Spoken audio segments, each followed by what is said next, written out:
वो कहते हैं ना कि आप सब्र के साथ अगर अपनी ज़िंदगी को गुजारते हो, अल्लाह पर यकीन रखते हो, स्पेशली मुश्किल के वक्त में आप अगर अल्लाह पर यकीन रखते हो, तवक्ल रखते हो और अल्लाह को हमेशा याद करते रहते हो, तो अल्लाह उनके साथ हमेशा होते हैं। अल्लाह ने बोला है कुरान में कि अगर तुम मेरे साथ चल कर आओगे तो मैं तुम्हारे पीछे दौड़ कर आऊँगा। आप अल्लाह को हर वक्त अगर याद रखते हो, हर वक्त अल्लाह पे यकीन रखते हो और सब्र के साथ अगर कोई भी मुश्किल के वक्त आते हैं, डिफ़िकल्टीज़ हर की ज़िंदगी में आती, हर के ज़िंदगी में कुछ मुश्किलात रहती हैं। ऐसा नहीं कि हर की लाइफ इजी है, सबकी लाइफ में कुछ ना कुछ डिफ़िकल्टीज़ होती है। तो उस वक्त जो अल्लाह पर यकीन रखता है कि नहीं, ये वक्त भी गुज़र जाएगा, इंशाल्लाह ये वक्त भी गुज़र जाएगा, अल्लाह ने ये चीज़ दिया है तो कुछ इसके पीछे कुछ अच्छाई ही होगी, ऐसे अल्लाह ने नहीं दिया है। तो सब्र हमें करते रहना है। और मैं क्या बोलूँ, मेरे अंदर ये बहुत बड़े डिफ़ॉल्ट्स थे कि मेरे अंदर सब्र नाम की चीज़ ही नहीं थी, पेशेंस नहीं था मेरे अंदर। कोई भी चीज़ को लेके मैं बहुत जल्दी परेशान हो जाती थी कि मुझे नहीं मिल पा रहा है, मुझे नहीं मिल रहा है, मुझे अभी क्यों नहीं मिल रहा, अभी का अभी क्यों नहीं मिल रहा है। तो ये चीज़ें जो होती हैं वो आपको बनानी पड़ती है। आपको धीरे धीरे आप जब अल्लाह की चीज़ों में इन्वॉल्व होगी तो आपको अल्लाह ताला वो सब्र देते हैं। अभी बहुत कुछ मेरे अंदर आई है सब्र, फिर भी वैसी नहीं है लेकिन माशाल्लाह पहले से बहुत बेहतर है। तो अस्सलाम वालेकुम यूट्यूब फैमिली, मैं डॉक्टर उज़्मा शफ़ात। तो आज मैं फिर एक बार एक नई वीडियो के साथ आप लोगों के सामने हाजिर हूँ, जिसका मौजू है बीवी फ़ातिमा के सब्र का वाक़या। ये एक मैं नया कोई चैनल है, उस पर मैंने रिएक्शन दिया है, स्टोरी टाइप है, जो भी है चीज़ें वो देखने को मिलेंगी इंशाल्लाह। और मैंने काफ़ी दिनों से मैंने वीडियो नहीं बनाया था, इसके पीछे एक वजह थी। एक्चुअली मेरी नानी का इंतकाल हो गया था, कुछ दिन हो गए हैं, 15 डेज़ ऑलमोस्ट हो गए हैं। तो मैं उसमें बहुत ज़्यादा मतलब बिज़ी थी, मेरा मन भी नहीं कर रहा था वीडियोस वगैरह बनाने का।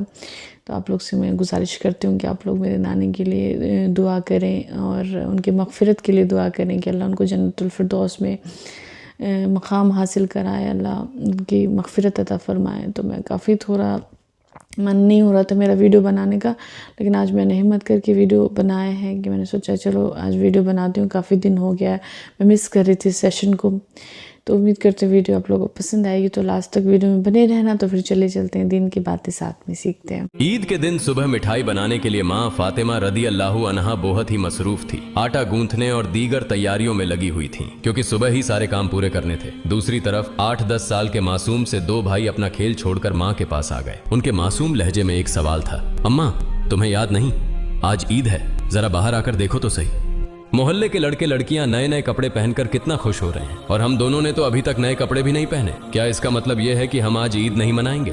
थोड़ी देर बाद वे फिर कहने लगे, अम्मा जल्दी से हमारे नए कपड़े पहना दो, हम भी उनके साथ खेलते खेलते ईदगाह जाना चाहते हैं। जब अब्बू आएंगे तो उन्हें हमारे साथ भेज देना, हम उनके साथ वापस लौट आएंगे। माँ ने बच्चों के सिर पर मोहब्बत भरा हाथ फेरा, उनके माथे को चूमा और बोली, अभी ईदगाह जाने में काफी वक्त है बेटा, तुम लोग बाहर जाकर थोड़ा घूम फिर आओ, फिर मैं तुम्हें नए कपड़े पहना दूंगी। हो सकता है तब तक तुम्हारे अब्बू भी आ जाएं, शायद वह तुम्हारे लिए नए कपड़े लेकर आएं, तब मैं तुम्हें नए कपड़े पहना दूंगी और तुम अपने अब्बू के साथ ईदगाह चले जाना। अब जाओ बेटा, बाहर जाकर थोड़ा खेलो, इस बीच मैं अपने काम निपटा लूं। दोनों भाई बोले, जी अम्मा। फिर छोटा भाई अचानक सवाल करने लगा, अम्मा क्या अब्बू हमारे लिए नए कपड़े लेने गए हैं? माँ ने दोनों बच्चों को अपने गले से लगा लिया, उनके माथे पर प्यार से चूमा और अपने दिल के आंसू पोंछते हुए हंसकर कहा, हाँ बेटा तुम्हारे लिए नए कपड़े आएंगे, तुम्हें जरूर पहनाऊंगी, अब तुम लोग बाहर जाकर खेलो, सब ठीक हो जाएगा। माँ ने अपने रब पर यकीन करके अपने बच्चों को दिलासा दिया। दोनों भाई खुशी खुशी बाहर चले गए। माँ ने अपने आंचल से आंसू पोंछे और मजबूरी में अपने काम में दोबारा मशगूल हो गई। कुछ देर बाद दोनों भाई फिर रोते हुए घर लौट आए। उन्होंने कहा,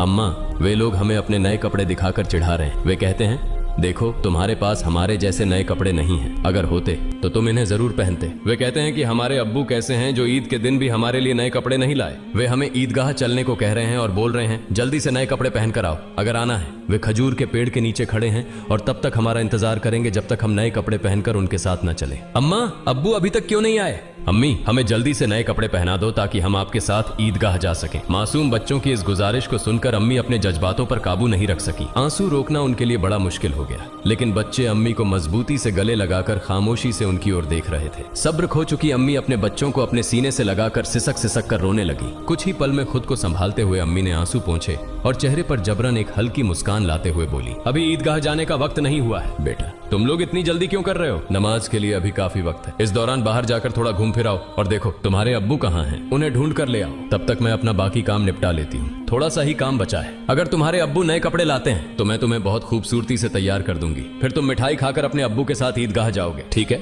दोनों भाइयों ने कहा, जी अम्मी। अम्मी ने अपने दिल को मजबूत करते हुए बच्चों को तसल्ली दी, लेकिन जैसे ही उन्होंने बच्चों के मासूम चेहरों की तरफ देखा, उनकी आंखों में आंसुओं का सैलाब उमड़ पड़ा। बच्चों को अपनी हालत का अंदाजा न हो, इस डर से अम्मी एक कमरे से दूसरे कमरे में जाती रही। इधर दोनों मासूम भाई परेशान होकर अम्मी अम्मी कहते हुए अम्मी के पास आए। उन्होंने कहा, अम्मी हम अब्बू को ढूंढने जा रहे हैं। अम्मी ने रूंधे गले से कहा, हाँ जाओ। उनकी आवाज में छुपा दर्द बच्चे समझ नहीं सके। बड़े भाई ने अफसोस जताते हुए कहा, अब्बू कहाँ होंगे? छोटे भाई ने बड़े भाई से पूछा, अब्बू कहाँ गए? बड़े भाई ने जवाब दिया, पता नहीं, चलो इधर उधर ढूंढते हैं। छोटे भाई के कंधे पर हाथ रखते हुए दोनों भाई अब्बू की तलाश में निकल पड़े। इधर अम्मी अपने दिल का दर्द कम करने का कोई रास्ता नहीं पा रही थी। उनकी बेचैनी और बढ़ गई। वह सोचने लगी, मैं अपने मासूम बच्चों को कैसे बताऊं कि आज उन्हें नए कपड़े पहनाने की सामर्थ्य हमारे पास नहीं है, फिर भी उन्हें कैसे तसल्ली दूं? और आज तो ईद का दिन है, वे मेरी बात क्यों मानेंगे? या अल्लाह, तुम्हारे अलावा कोई सहारा नहीं। ईद के लिए जो मिठाई बनाई है वह भी कई दिनों तक थोड़ा थोड़ा गेहूं बचाकर तैयार की है, उसी से हलवा और रोटी बनाई है, लेकिन नए कपड़े कहां से लाऊं? या अल्लाह, ये बोझ क्यों डाल दिया इस अम्मी के सिर पर? तुम तो सबकी हालत जानते हो, मैं इन मासूम बच्चों को कैसे समझाऊं?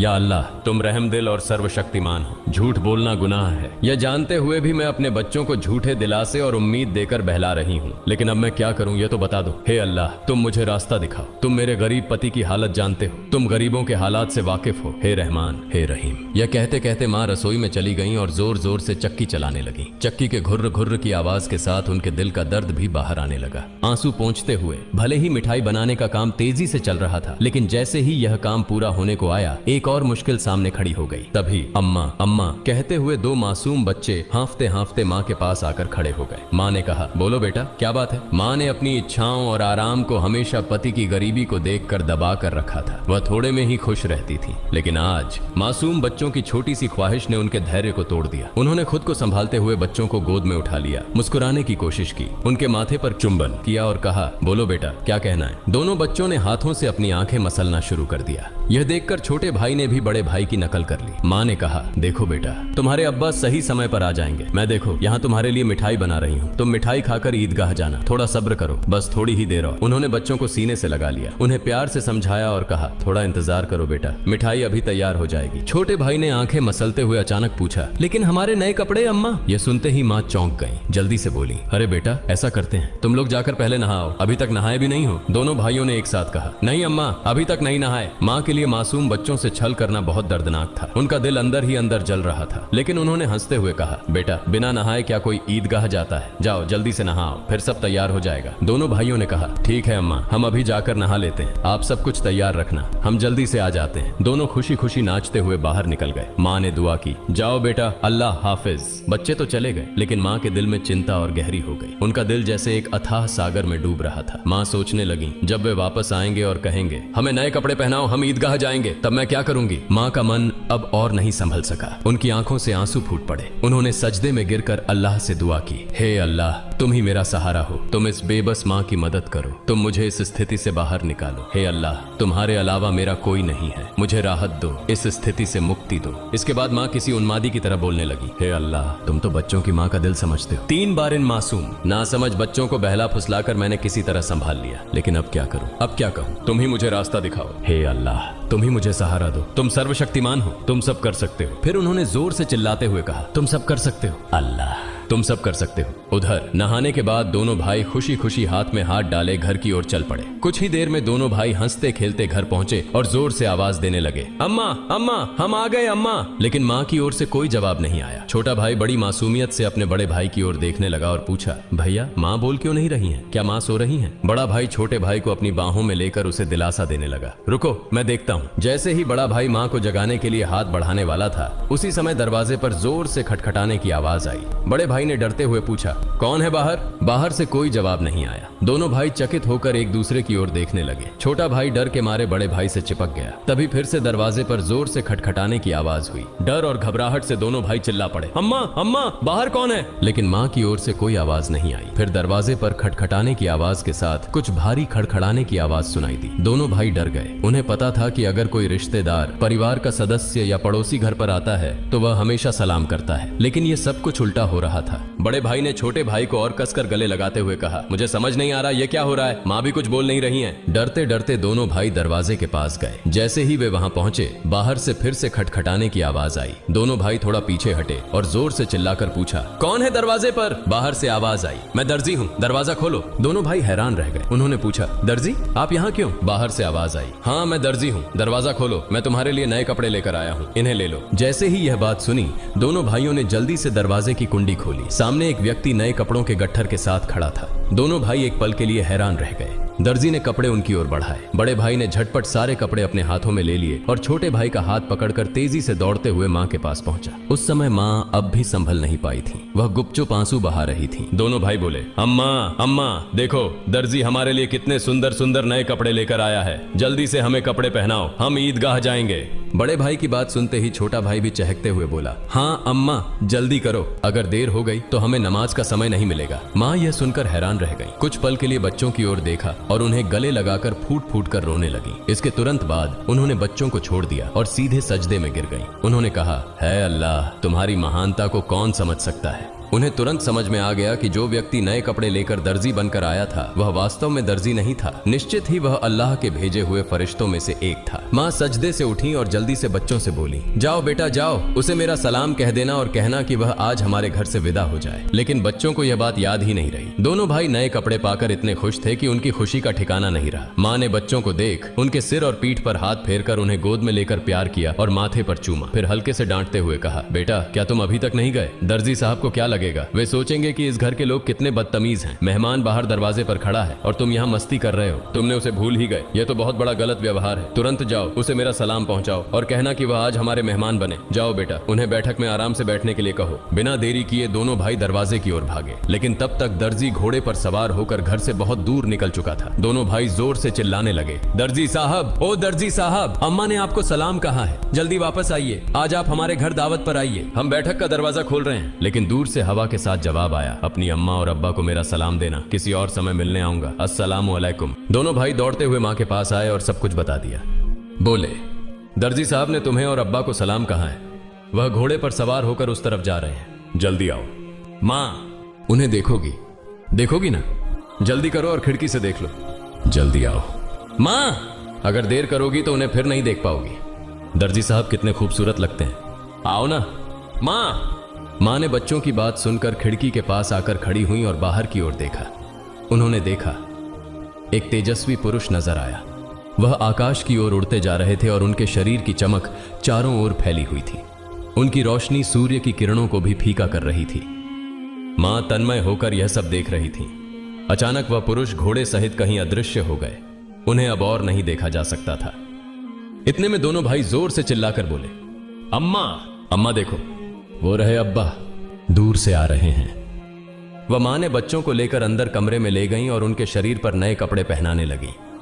उसकी आंखों से खुशी के आंसू बह रहे थे। दोनों भाइयों ने हैरानी से पूछा, अम्मा तुम क्यों रो रही हो? माँ ने कहा, बेटा मैं क्यों रो रही हूँ यह तुम अभी नहीं समझोगे। तुम्हारी उम्र अभी इतनी नहीं हुई है, लेकिन आज से यह बात याद रखना, एक पल के लिए भी अल्लाह ताला को भूलना मत। अल्लाह को हमेशा याद रखना। जो हमेशा अल्लाह को याद रखता है वह कभी भी मुसीबत में नहीं पड़ेगा। अगर तुम इस छोटी सी बात को हमेशा अपने दिल में बसा लोगे और जिंदगी भर अल्लाह को नहीं भूलोगे तो देखोगे कि अल्लाह हमेशा तुम्हारी मदद करेगा। वायदे वह कभी तुम्हें कठिनाइयों में नहीं डालेगा। माँ अपने बच्चों को यही नसीहत दे रही थी और साथ ही उन्हें नए कपड़े पहना रही थी। जब बच्चों को सजाने का काम पूरा हो गया तो माँ ने सुरमे का डिब्बा लाकर छोटे बेटे की आंखों में सुरमा लगाया। बड़े बेटे की आंखों में सुरमा लगाते ही दरवाजे के बाहर से आवाज आई, अस्सलामु अलैकुम या फातिमा तुझ जहरा। अंदर से हजरत फातिमा रज़ियल्लाहु ताला अन्हा ने जवाब दिया, वालेकुम अस्सलाम या अली करीमुल्लाह। छोटा बेटा दौड़कर बाहर गया और चिल्लाने लगा, अब्बा आ गए, अब्बा आ गए। बड़ा बेटा बाहर जाने ही वाला था, लेकिन माँ ने उसे रोक लिया क्योंकि उसकी आंखों में सुरमा लगाना बाकी था। माँ थोड़ी गुस्से में बोली, बैठो बैठो, पहले सुरमा लग जाने दो। इस बीच छोटा भाई अपने अब्बा का हाथ पकड़कर अंदर ले आया। तब तक बड़े भाई की आंखों में सुरमा लगाया जा चुका था। दोनों बेटों को देखकर अब्बा हैरान हो गए और बोले, यह क्या, इतने सुंदर कपड़े ये कहां से आए? फिर दोनों भाइयों ने अपनी माँ और अब्बा को गले लगाकर खुशी जताई। हजरत फातिमा रजी अल्लाह ताला अन्हा ने बच्चों की आवाज शांत कराते हुए हजरत अली रजी अल्लाह ताला अन्हु को सारी घटना सुनाई। हजरत अली रजी अल्लाह ताला अन्हु जैसे ही यह बात सुनी, सजदे में गिर गए और बोले, हे अल्लाह, तुम्हारे लिए कुछ भी असंभव नहीं है। तुम महान हो, असीम हो, तुम दयालु और सर्वशक्तिमान हो। सजदे से उठकर उन्होंने हजरत फातिमा रजी अल्लाह ताला अन्हा से कहा, जो दर्जी बनकर बच्चों के लिए कपड़े लाए, क्या तुम उन्हें पहचानती हो? क्या तुमने जान लिया कि वह कौन थे? हजरत फातिमा रजी अल्लाह ताला अन्हा ने कहा, नहीं, लेकिन इतना निश्चित है कि वह अल्लाह के किसी भेजे हुए फरिश्ते थे, इसमें कोई शक नहीं। हालांकि यह मेरी अपनी धारणा है। हजरत अली रजी अल्लाह ताला अन्हु ने कहा, हाँ, तुमने सही कहा, यह अल्लाह की महिमा है। वह हजरत जिब्राइल अलैहिस्सलाम थे। हजरत फातिमा रजी अल्लाह ताला अन्हा की जुबान से अचानक जोर से निकला, अल्लाहु अकबर। यह कहते हुए वह भी सजदे में गिर गईं। उन्हें देखकर हजरत हसन और हजरत हुसैन रजी अल्लाह ताला अन्हुमा भी अपनी माँ के पास गए और उनका हुबहू अनुसरण करते हुए सजदे में गिर गए। प्रिय दर्शकों, आशा है कि आपको यह वीडियो पसंद आया होगा। अगर अच्छा लगा हो तो इसे लाइक और शेयर करें ताकि अन्य मुस्लिम भाई बहन भी इसे जान सकें, और इस तरह की और वीडियो पाने के लिए हमारे चैनल को सब्सक्राइब करें। अस्सलामु अलैकुम। तो माशाल्लाह बहुत ही ज़बरदस्त स्टोरी लगी मुझे भी, फ़ातिमा के सब्र का वाक़या। मैं बहुत ज़्यादा इमोशनल हो गई थी कि कैसे वो फ़ातिमा रज़ी अल्लाह अन्हा बच्चे को कैसे वो बता रही थी कि तुम अब कपड़े आएंगे, अब कपड़े आएंगे, और वो मतलब बोलना नहीं चाह रही थी बच्चे को, लेकिन बच्चे कितना बार बार पूछे जा रहे थे कि कब कपड़े आएंगे। और मुझे लगा उन्होंने कितना सब्र किया और बहुत हिम्मत से काम लिया। और लास्ट में तो आपने देखा ही ना कि दर्जी बनकर कैसे जिब्राइल अलैहिस्सलाम कपड़े लेकर आए बच्चों के लिए। मुझे बहुत ही अच्छा लगा, ये स्टोरी बहुत अच्छी लगी कि आप सब्र के साथ अगर अल्लाह पर यकीन रखो तो अल्लाह माशाअल्लाह, अल्लाह बहुत रहमान है, रहीम है। वो आपके साथ हर हाल में होंगे। बुरे वक्त में अल्लाह सब्र करने वालों को छोड़ते नहीं हैं, जो अल्लाह पे यकीन रखते हैं, जो अल्लाह की इबादत करते हैं, जो अल्लाह की चीज़ों को फॉलो करते हैं, जो अल्लाह के रास्ते पे चलते हैं। बस आपको अपने इस चीज़ पे मजबूती से अपनी रस्सी को पकड़ के रहना है कि हाँ, अल्लाह हमारे साथ है, हमारा कुछ भी नहीं बिगड़ेगा इंशाअल्लाह। अगर ऐसा यकीन इस मजबूती के साथ हो तो आपके साथ हमेशा अच्छा होगा। आप कभी भी किसी बुरे चीज़ में नहीं फंसोगे। कभी भी कोई आजमाइश आपकी आएगी तो अल्लाह आपके साथ हमेशा रहेंगे। आपका हर एक काम आसानी से हो जाएगा, कोई भी काम आपका मुश्किल में नहीं फंसेगा इंशाअल्लाह। तो उम्मीद करते वीडियो आप लोगों को पसंद आई होगी। अगर मेरी वीडियो अच्छी लगे तो मेरे चैनल को ज़्यादा से ज़्यादा सब्सक्राइब करें, वीडियो को शेयर करें, लाइक करें, कमेंट करें, और हाँ, कमेंट में ज़रूर बताएं कि मैं नेक्स्ट वीडियो किस टॉपिक पे बनाऊँ। तो इंशाल्लाह मैं जल्द ही मिलती हूँ नेक्स्ट वीडियो के साथ। तब तक के लिए अल्लाह हाफिज़।